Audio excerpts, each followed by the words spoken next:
Alors que nous entamons une nouvelle journée et à l'approche de Pâques, recevez nos salutations fraternelles. Comment allons-nous déballer cette journée? Rassurons-nous, même dans les moments de pénitence et de réflexion des 40 jours, gardons l'espérance de Pâques dans nos cœurs. Que la présence du Seigneur nous accompagne toujours. Amen.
Pendant que nous cheminons vers Pâques, un message de renoncement de soi et d'abandon pour l'amour nous inspire. Il y aura comme test de base le passage de l'évangéliste Matthieu, chapitre 12, versets 25 à 28. Frères et sœurs, que dirions-nous quand le renoncement à l'ego pour l'unité en Christ frappe à notre porte?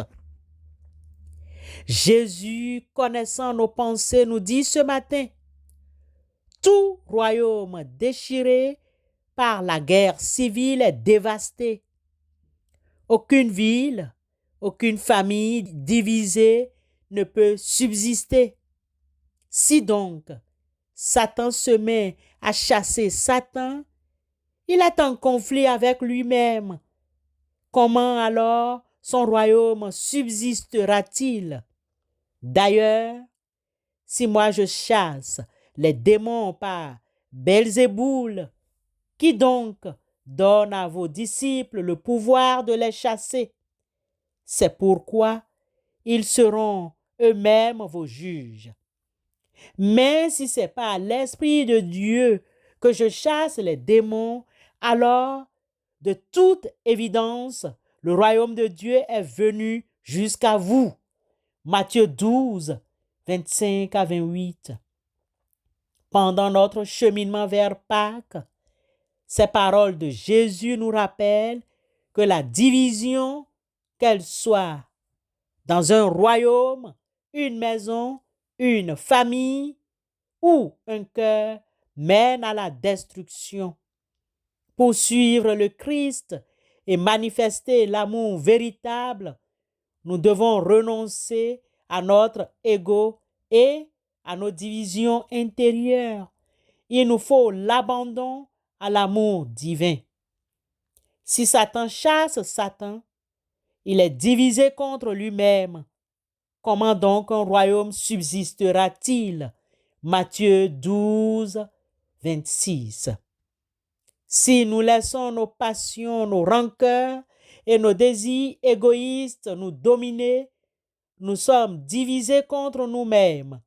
L'amour véritable exige un abandon total à Dieu et à son prochain. Cela signifie renoncer à notre volonté propre, à nos jugements, à nos stéréotypes et à nos préjugés pour laisser l'amour divin nous transformer. C'est pourquoi Jésus nous prescrit l'unité dans l'amour. Comment donc son royaume subsistera-t-il? Matthieu 12, verset 26b. Le royaume de Dieu est un royaume d'amour et d'unité. Pour qu'il subsiste en nous et autour de nous, nous devons renoncer à tout ce qui sème la division. L'amour du Christ nous appelle à l'unité, à la réconciliation et au pardon. Mettons de côté nos intérêts personnels, nos blessures et nos ressentiments pour construire des relations fondées sur l'amour et la compassion. Pour vivre cette prescription, il faut vivre dans le renoncement de soi, d'où un appel à l'humilité. Et si moi je chasse les démons par Béelzéboul, vos fils par qui les chassent-ils? Matthieu 12, 27. Cette question de Jésus nous invite à l'humilité. Nous ne pouvons pas prétendre agir par l'amour divin si nos cœurs sont remplis d'orgueil, de jugement et de division. Le renoncement à soi est un chemin d'humilité et nous reconnaissons nos limites et notre besoin de l'amour divin. C'est en nous abandonnant à cet amour que nous pouvons devenir des instruments de paix et d'unité dans nos familles, dans nos milieux de travail et dans le monde. En nous inspirant de ces paroles de Jésus, laissons-nous guider par l'amour divin, renonçons-nous à nos divisions intérieures et construisons des relations fondées sur l'unité et la réconciliation pendant cette période de marche vers Pâques. Secours-nous notre Dieu, Dieu de notre salut, pour la gloire de ton nom. Délivre-nous et pardonne nos péchés à cause de ton nom. Psaume 79, verset 9. Amen.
Prions Dieu.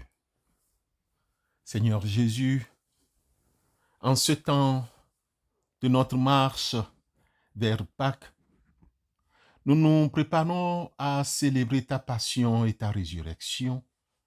Nous venons vers toi humbles et reconnaissants. Accorde-nous la grâce du renoncement à nous-mêmes, afin que nous puissions te suivre plus fidèlement. Libère-nous des divisions intérieures qui nous éloignent de toi et de nos frères et sœurs. Aide-nous à construire des relations fondées sur l'unité et la réconciliation, à être des instruments de ta paix dans un monde divisé. Seigneur, nous te confions les malades et les familles, les personnes vivant avec leur handicap et leurs familles, les centres de santé et leur personnel, les centres de formation et d'apprentissage, les écoles, les collèges, les universités. Accorde aux malades la guérison, ta force et ta sagesse. Que ta lumière brille sur eux et que ton amour les entoure. Seigneur, nous te prions, transforme nos cœurs afin que nous puissions refléter ton amour et ta compassion. Que notre vie soit un témoignage de ta présence et de ta grâce. Nous te prions au nom de Christ Jésus, notre Seigneur et Sauveur. Amen.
Recevons la bénédiction de notre Dieu.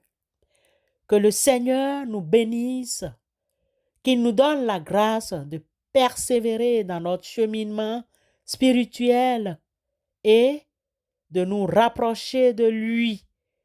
Que sa bénédiction nous accompagne au nom du Père, du Fils et du Saint-Esprit. Amen.